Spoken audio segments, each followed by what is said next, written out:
Hello, going a little bit early because my husband's got a place to be and I need to go lie down again. It's my favorite time of the week. Hopefully, it's yours too. Sorry, I don't look as pleasant as normal, but if you saw my Facebook post, I took a tumble in my bathroom a couple days ago. I have two broken bones in my nose and another in my eye sockets, which is not optimal, but onward we press. I wish it was a better story. I just fainted in the bathroom, hit the floor face first.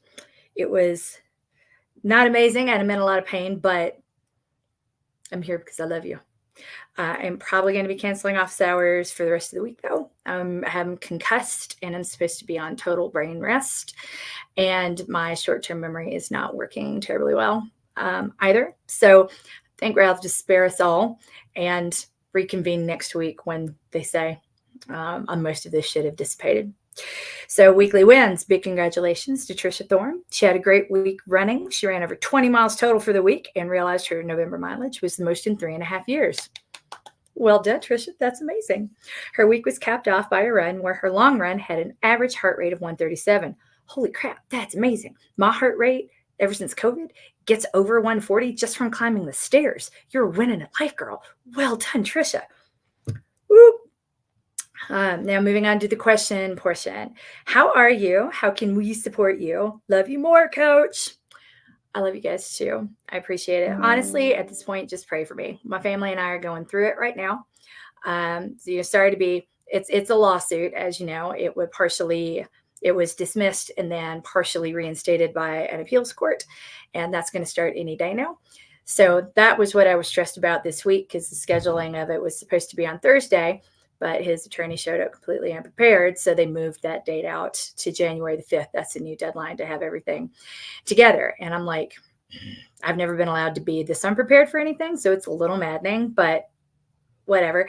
So yeah, just pray for me on that end because things are just not going well for us right now. Like on top of that, the consulting gig that I had taken that had all the business travel, has had to roll me off. They're not able to afford anyone at the moment. They're going through a cash crunch. So that is a little scary for our family because that was the money coming in to pay for all the legal. And now I've broken my face and I'm going to need, quote unquote, possibly extensive plastic surgery. Now I'm thinking, how much surgery could I possibly need? Because it doesn't look that bad. And they're like, oh no, what you've broken and where you've broken, those bones are going to have to be reset. I'm like, great, thanks. Great. Thanks. But yeah, the nose bandage is to help me breathe more than anything and to keep my nose together because it hurts a lot. And they can't give me many painkillers for it since I got really strong ones last month with my kidney stones. So they're like, just grin and bear it and take a lot of leave, but not too much. You don't want to kill your liver. I'm like, thanks. It's real helpful. So I guess the way you can support me, if you're a praying person, just pray for me. If you know anyone who needs one-on-one coaching, send them my way.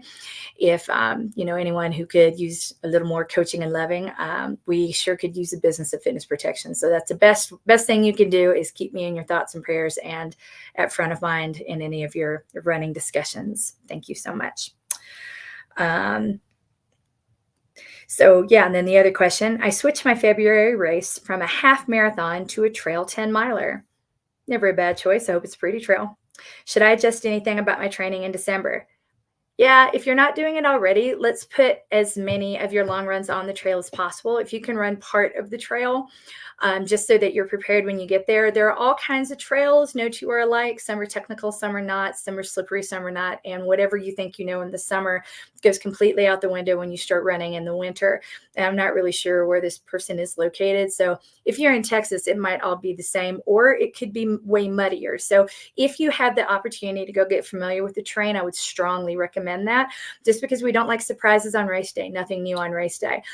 More often than not, we're going to be seeing the course running it for the first time on race day. So you know that this doesn't always hold, but for something like this, a lot of trail races are held on trails that are open to the public. So if you can go and familiarize yourself, even in a hiking type of format, I would strongly recommend it. And then get on the Bosu ball a lot.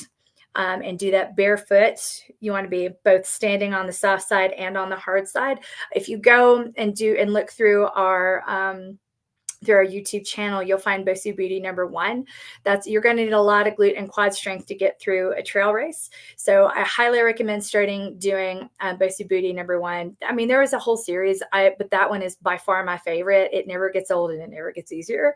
So try to do 1 minute of each move. That's 3 minutes total, 3 or 4 times a week. And that's going to set you up really well for the race. Plus, just standing on the hard side of the Bosu, if you try to raise one leg and just stand one-legged in balance, that's going to be really good for your ankles, because we need ankle strength too on those trails. Final note, make sure you have proper trail shoes for whatever this is. If it's a rail trail, you probably don't need anything fancy, but if it's anything other than a rail trail, you're probably going to want something with some ankle support, maybe with a rock plate. Probably not a rock plate, but definitely more than likely you're going to want some ankle support. So stronger ankles to go along with the ankle support, so you're not chafing your ankles or cutting them to bits on race day, because it is a little unfamiliar. You'd be surprised how much more motion you have running on a road with your ankle left to right than you do on a trail, because you want way less, because less left to right motion means more stability for you. And yes, thank you. I appreciate. I will take prayers, and I'll also take pity, because I'm feeling sorry for myself right now. It's a rough time, and there's no end in sight. But thank you for being here. Thank you for loving me. Thank you for letting me love you for another year. Thank you for supporting my small, tiny, smaller by the day, woman-owned business. I love it. Coaching and loving you has been the greatest honor of my life, and I'm just grateful that you are still here with me when times absolutely suck like they do right now. Okay. Have a great week.